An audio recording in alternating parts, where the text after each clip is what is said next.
വിക്കി ചെയ്യുന്ന കഥാപാത്രം വളരെ പ്രത്യേകതകളുള്ള ഈ കഥയിലെ പ്രധാന ആന്റഗണിസ്റ്റാണ്.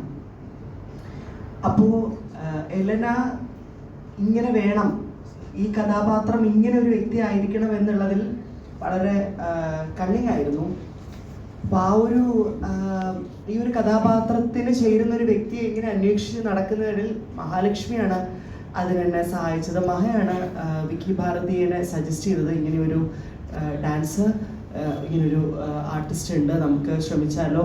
ഇവർ ലൈക്ക് കിട്ടുമെന്നുള്ള ഒരു പ്രതീക്ഷയിലല്ല സമീപിച്ചത്. ബട്ട് ബിക്കോസ് മഹാലക്ഷ്മി സജസ്റ്റഡ്, വിക്കീസ് ഓക്കെ പറഞ്ഞു. നൗ ഈസ് വർക്കിംഗ് വിത്ത് ആസ്ഗറോൺ and thank you so much for that. And Maha പറഞ്ഞു ചെറുപ്പത്തിൽ ഒരുമിച്ച് പഠിച്ച കാര്യം. ആൻഡ് അതിനു മുൻപ്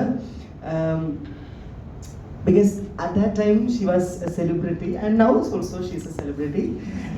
അപ്പോൾ നമ്മൾ സൗത്ത് സബ് ജില്ലാ കലോത്സവങ്ങൾക്ക് പോകുമ്പോൾ നാടകം, ഡാൻസ് ഒക്കെ മത്സരിക്കുന്നത് പോകുമ്പോൾ നമ്മൾ ഇങ്ങനെ കണ്ടു നിന്ന വ്യക്തിയാണ് മഹ. ഇസ് ലൈക്ക് മോണോ ആക്ട് വേദിയിലേക്ക് ലൈക്ക്